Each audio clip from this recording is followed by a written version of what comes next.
2021년 중국과 호주의 무역 분쟁에서 비롯된 물류 대란으로 중국발 국내 요소수 사태를 기억하실 겁니다. 모든 산업에서 대외 의존성이 높다는 것은 대단히 위험합니다. 석탄에서 추출되는 요소는 전 세계 절반의 석탄을 보유한 중국의 수출 통제에 타격을 받을 수밖에 없었는데요.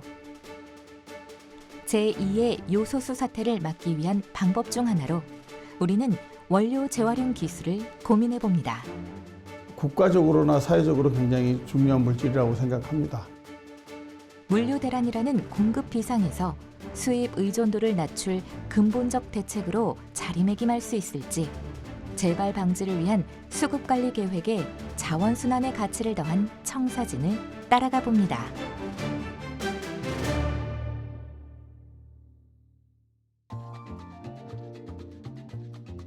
이른 시간, 커피를 찾는 손님의 발길에 벌써부터 카페는 분주합니다. 갓 내린 커피에서 풍겨오는 향긋한 향은 우리의 하루를 깨우기도 하는데요. 단순한 기호식품을 넘어 이제는 일상을 채우는 음료가 된 커피. 커피 시장 현황을 보면 2023년 국내 1인당 연간 커피 소비량은 405잔으로 전 세계 1인당 커피 소비량 대비 2배 이상 많은 수준을 보였는데요. 아메리카노 한 잔을 만들기 위해 약 15g의 원두가 사용되는데 그중 0.2%의 원두만 쓰이고 99.8%의 원두는 커피 찌꺼기, 즉 커피박이 되어 버려지게 되죠.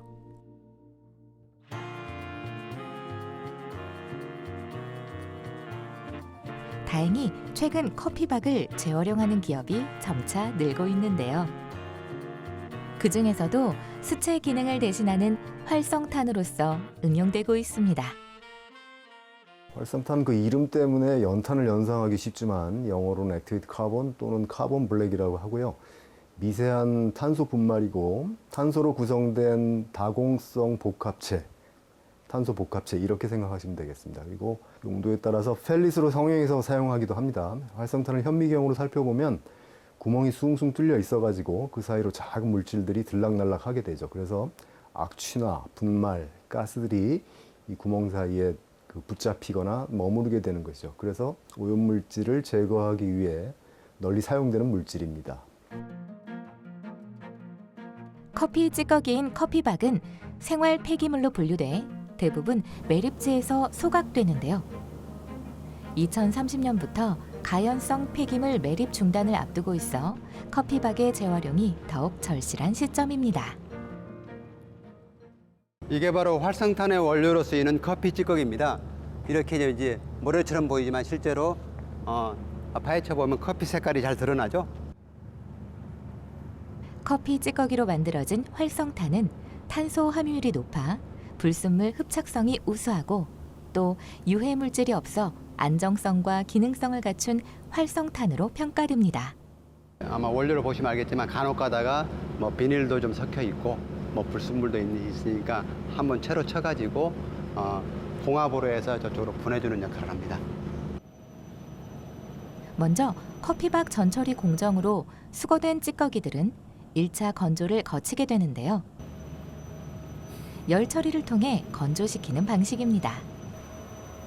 일정 수분을 제거하고 불순물을 처리한 다음 체분리기를 이용해 2단, 3단 건조를 거치게 되는데요. 이게 2단 건조기고 저게 3단 건조기입니다. 2단, 3단으로 되어 있고 이건 올라가서 이제 이러한 로스팅 과정에서 커피 찌꺼기 내부와 표면에 존재하는 수분 등 휘발성 물질을 제거합니다.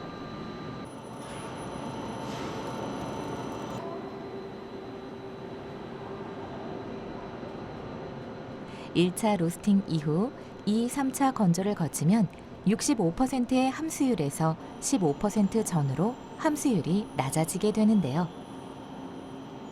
이 상태의 함수율을 유지한 다음 탄화 작업을 거쳐 요오드가가 높은 고품질의 커피박 활성탄으로 만들어집니다. 뒤에 보이는 거는 탄화로인데요. 탄화로는 질소라든지 각종 배합 기술과 수분율을 갖다 마지막으로 조정하는 기계입니다. 여기에서 탄화가 끝나면은 저기서 나온 것들을 펠let기에 가서 펠레트하는 마지막 단계만 남아 있는 겁니다. 커피박이 활성탄으로 탈바꿈하는 과정이 한눈에 담기는데요. 수분을 없애고 열분의 공정으로 탄소를 추출하는 과정을 거쳐 활성화 단계까지 모두 한 공장에서 가능한 덕분인데요. 대량 생산을 감당하는 기술력을 갖춤으로써 완벽한 자원순환 생태계 구축에 더욱 가까이 다가가게 됩니다. 활성탄은 탄소를 주성분으로 한 다공성 물질로 비표면적이나 형태에 따라 주 용도가 달라지지만 일상에서 쉽게 쓰이는 흡착 특성을 가지기 때문에 냉장고, 옷장 탈취, 수돗물 정화 등에 흔히 사용됩니다.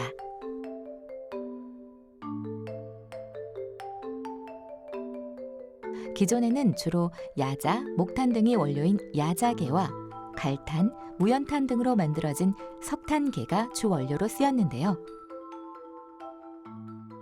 전 세계적으로 커피 수입에 의존할 수밖에 없는 석탄이나 야자 열매 껍질보다 접근성이 높아 커피 찌꺼기를 재활용한 커피박 활성탄에 더욱 관심이 집중됩니다. 기존의 석탄계나 야자수계보다도 오히려 커피박이 여러 가지 장점을 갖고 있습니다. 내부 표면적이라든가 또는 다른 흡착 능력도 뛰어나고 해서 잘만 가공이 돼서 쓰이게 된다면 탄소를 절감하는 데도 상당한 기여가 될 수 있을 것 같고,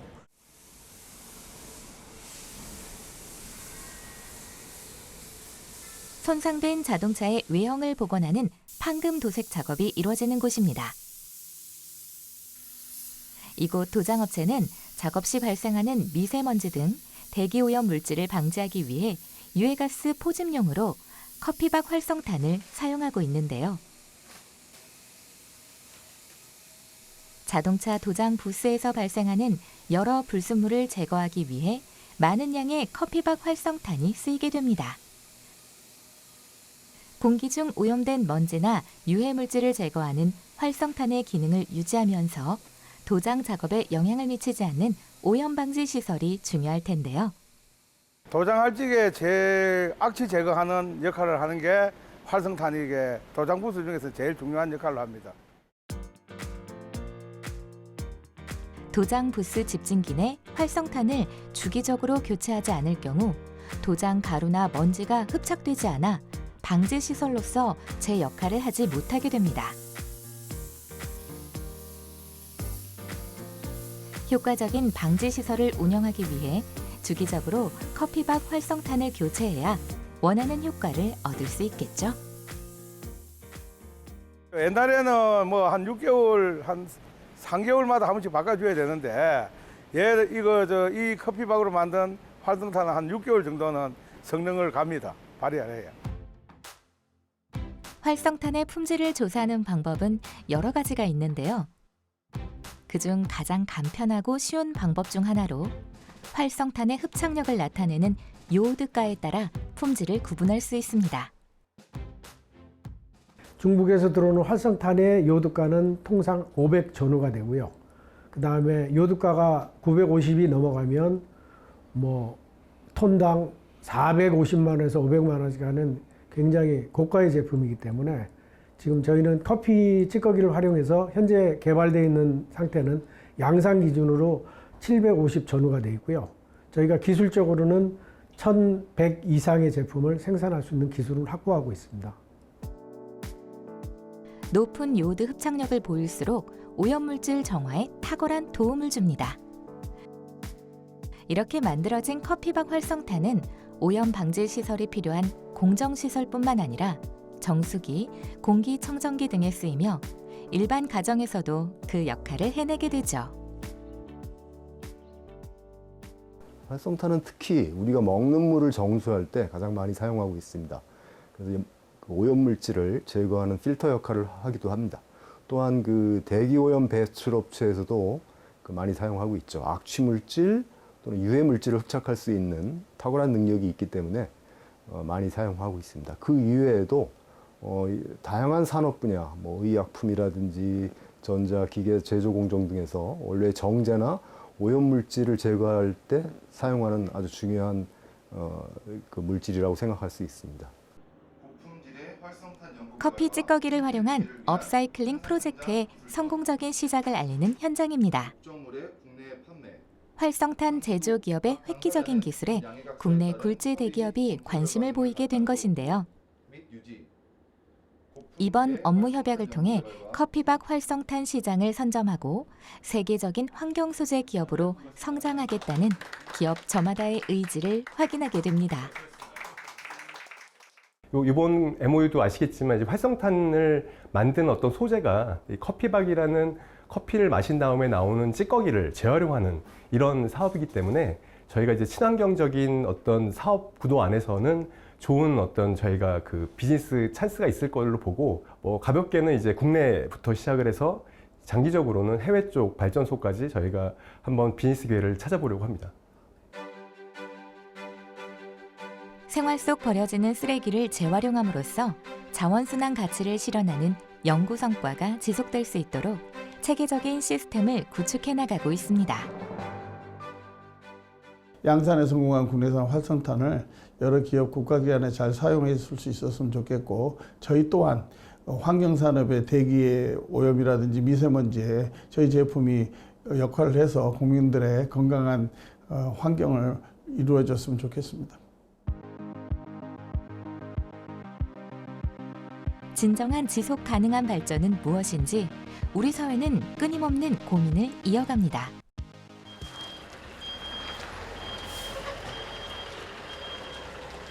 이곳 친환경 기업에서는 폐수 처리 시설 강화로 자연 환경 보존에 힘쓰고 있습니다.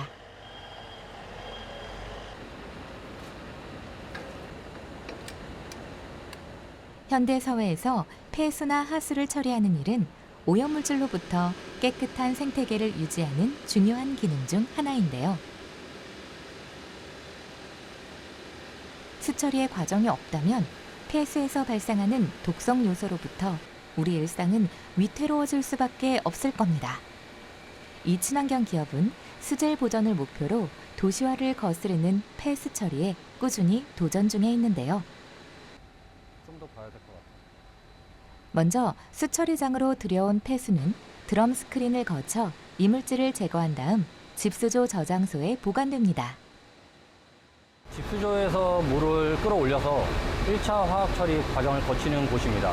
이제 pH를 조정하고 응집제를 투여해서 그 플럭을 형성시켜가지고 위쪽에서 이제 화학 처리 진행한 후에 이제 침전조로 와서 침전조에서 이제 고액 분리를 해서 상용수는 후단으로 넘기고 침전물은 슬러지로 빼는 과정을 거치게 됩니다. 폐수의 부유물을 제거하는 전처리를 거쳐 4단 증발 농축시설에서 중금속이나 질소와 같은 오염물질을 고농도 폐수 처리 장치에서 분리하는데요. 이어지는 생물학적 처리 과정에서는 미생물을 이용해 폐수 속 오염물질을 흡착, 분해, 산화시켜 불안정한 유기물을 무해한 물질로 분해하여 오염된 폐수를 정화합니다. 여기는 이제 2차 화학 처리 개념으로 이제 분말 활성탄을 가지고 물속에 남아있는 이제 난분해성 물질을 흡착 제거하는 설비입니다. 그래서 지금 분말 활성탄을 투여하고 응집제를 투여해서 이제 응결이 되면 여기서 이제 입자가 형성이 됩니다. 입자가 형성이 되면 후단의 침전조에서 이제 고액 분리 과정을 또 거쳐서 이제 방류를 하는 과정을 거치게 되겠습니다. 분말 활성탄 흡착을 거친 처리수 중 상등수는 최종 방류수조로 모이게 되는데요. 갈수록 강화되는 폐수 배출 허용 기준에 따라 최종 방류 직전까지 고도의 기술이 요구됩니다.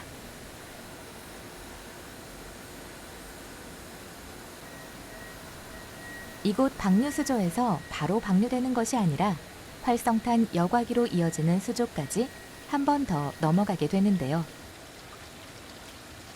각종 독성 물질을 제거하는 방법으로 활성탄 여과를 거친 다음 최종적으로 방류합니다. 저희 설계 기준으로는 1처리 용량은 196.7톤입니다. 근데 이제 영업적인 측면을 고려했을 때 그리고 처리수의 안정적인 처리를 위해서는 그 풀캐파보다는 한 150톤, 160톤의 1처리 용량으로 저희는 처리를 진행하고 있습니다. 방류수 수질 향상을 위한 목적으로 연구진의 꾸준한 연구 개발은 계속되는데요. 산업 폐수 및 도시하수를 효율적으로 정화하기 위한 물 관리는 지속적인 추적 관찰이 중요합니다. 저희 실험실에서는 원수와 방류수 수질 분석을 진행하며 측정된 결과값을 운영팀에게 전달하는 역할을 수행합니다. 폐수 처리 시설로 처음 들어온 반입 폐수와 처리를 끝마친 방류수의 오염물질 농도를 수질 분석합니다. 생태계 보호 및 수질 관리의 중요성이 높아지면서 폐수 방류 농도 규제도 점차 강화되는 추세인데요. 이러한 수질 분석 실험은 강화되는 방류수 수질 기준 대응뿐만 아니라 폐수 처리 시설 운영의 기초 자료로도 활용됩니다. 근데 이제 시대가 변하면서 이제 환경에 대한 인식이 강화되면서 법도 강화가 되고요. 그러면서 이제 설비에 대한 이제 규제 강화도 이제 나라에서 시행을 하고 있고, 그만큼 투자를 해서 효율을 올리고 노후된 설비를 교체해서 처리량, 처리 효율을 계속 올려나가고 있고요. 장기적으로는 추가적인 수탁 사업이라든가 수처리 사업에 대해서 좀 더 고민할 필요성은 있을 것 같습니다. 급증하는 폐기물을 친환경적으로 처리하는 자원순환 방법은 어떤 것이 있을까요? 이곳 산업폐기물 소각기업은 꾸준한 환경설비 개선 작업을 통해 대기 오염 물질 배출 기준을 엄격히 지키고 있는데요. 연소 시 발생하는 악성 물질인 산성가스를 제로 ppm으로 관리하며 다른 폐기물 소각 업체와의 차별성을 두고 있습니다.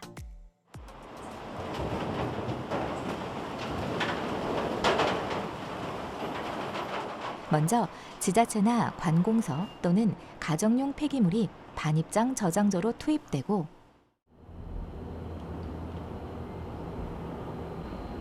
개근대를 거쳐 무게를 측정한 다음 소각로로 이동하는데요.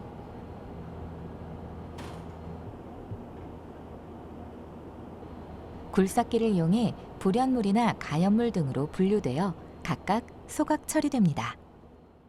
반입장에서 들어온 폐기물은 크레인을 거쳐가지고 무게를 측정하고 소각로에 투입을 합니다. 소각로에서 연소를 시키는데요.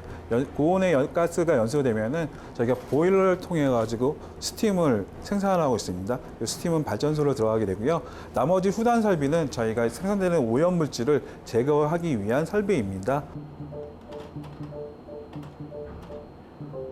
이 과정에서 약 1000도씨의 고온 가스가 형성되는데 열 교환하여 스팀이 생산됩니다. 이렇게 생산된 스팀은 열병합 발전소에서 생산된 스팀과 함께 열 교환을 이루면서 약 3만 톤의 물을 데워 탱크에 저장하여 지역 난방 쪽으로 공급하고 있습니다. 연소되고 다 완료된 가스는 굴뚝을 통해서 배출되고 있고요. 이거는 이제 환경공단에 실시간적으로 전송을 하고 있습니다. 실시간적으로 전송된 데이터는 여기 보시면 저희 데이터가 있고요. 데이터 부분에 있어가지고 염화수소, 황산화물 등이 거의 제로로 관리하고 있습니다. 폐가스의 불순물을 잡는 방법으로 굴뚝 자동 측정 장비인 TMS를 설치해 대기오염 물질 성분을 분석한 결과값을 추적하는데요. 저희는 최초에 준공할 때부터 모터류라든가 그런 부분을 고효율 모터를 사용해가지고 전기를 상당히 절감하고 있습니다. 전기 사용을 절감하면서 탄소 배출을 줄이고 있고요. 저희 2021년도에 태양광 설비를 넣어가지고 직접적으로 연간 81메가와트의 전기를 생산하고 있습니다. 자체적으로 전기를 생산하면서 친환경적으로 탄소 배출량을 줄이는 데 노력하고 있습니다.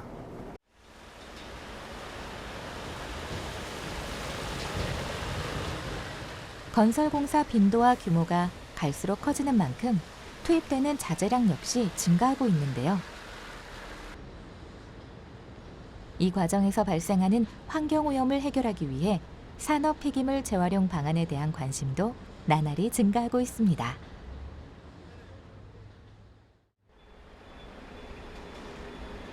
하루 약 7,200톤의 폐기물을 처리하는 이곳 산업 폐기물 처리장은 전국에서 가장 높은 폐기물 처리 실적으로 손에 꼽힐 정도인데요.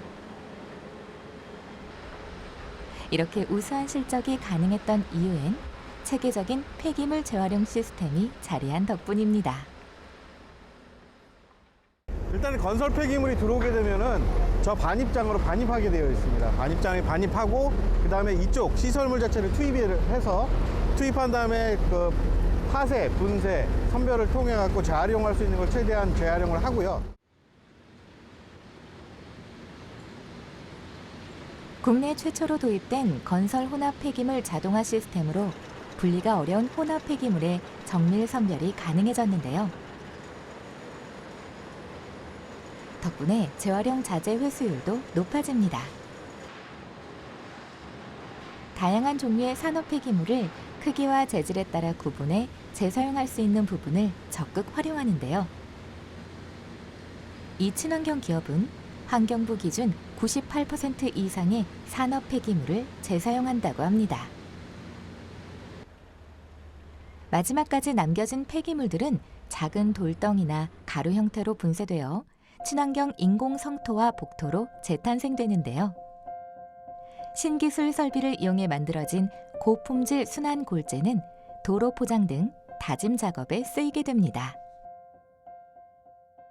요거는 이제 건설 폐기물 자체에 대한 프로세스 자체에 대한 그냥 샘플입니다. 실제로 건설 폐기물 원래 들어왔을 때는 들어오는 것 자체는 이렇게 같이 혼합돼서 들어오는데 그 설비 한마디로 이제 파쇄, 분쇄, 그 다음에 선별을 통해 갖고 이렇게 콘크리트 이 알갱이와 그 다음에 토사로 분리가 돼 갖고요. 근데 그 기존 같은 경우는 이걸 선별을 하게 되면 여기서 제거된 이물질이 있습니다. 근데 이물질 같은 경우는 보통 매립장으로 가거나 아니면 소각장으로 가게끔 처리를 하게끔 되는데 저희 사업장 같은 경우는 요걸 다시 한번 재처리를 하게 됩니다.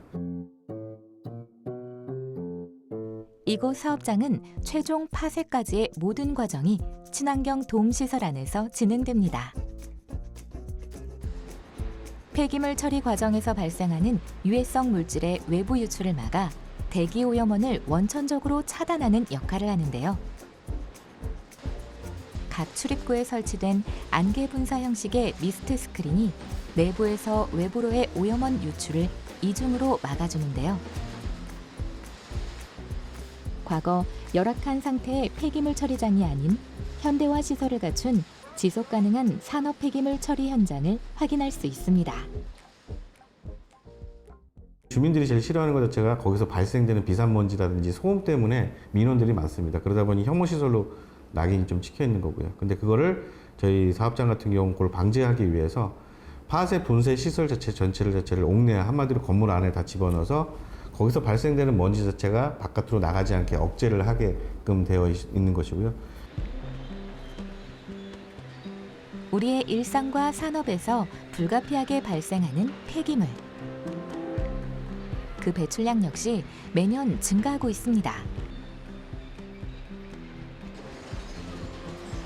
이러한 상황을 해결하기 위해서는 공공부문뿐만 아니라 민간 부문에서도 환경정책의 중요성을 인식하고 자발적인 시스템을 구축해 나가야 하는데요.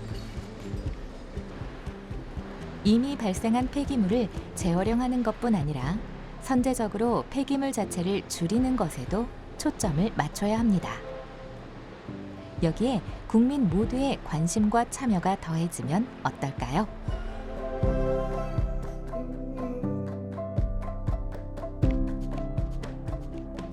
전 세계 인구의 건강과 삶이 직결된 문제이기에 한 사람 한 사람의 자원순환 실천이 어느 때보다 절실합니다. 법이라든지 지금 국가적으로 되게 많이 바뀌고 있습니다. 이제 발생지 처리 원칙이라든지 직매립 금지라든지 그게 이제 취지 자체는 뭘 이거를 안 된다, 매립하지 마라, 아니면 이거에 대해서 실질적으로 발생지 처리 원칙을 했으니까 너희들 지자체에서 알아서 해라고 그런 뜻이 아니라 최대한 재활용하라는 것 자체에 대한 그게 취지라는 게 자체가 분명히 밑바탕에 깔려 있거든요. 그런 거를 봤을 때는 일단 그거를 당연히 그 지자체나 각 지자체나 각 그 지역 자체에 시설 자체가 분명히 필요합니다. 필요한 부분에 대해서 그거 자체를 먼저 보시고 그 다음 자체가 그 시설물 자체가 얼마큼 안전하고 환경적으로 본인들한테 피해를 주지 않는 부분이 어떤 부분인지 그런 것 자체를 좀 봐주셨으면 좋겠어요. 세계 각국은 이미 온실가스 감축을 위한 기술 개발에 박차를 가하고 있는데요. 폐전을 재활용한 커피박 활성탄 제조와 각종 폐기물을 처리하는 친환경 공법 역시 그 기술 개발 어딘가에 위치합니다.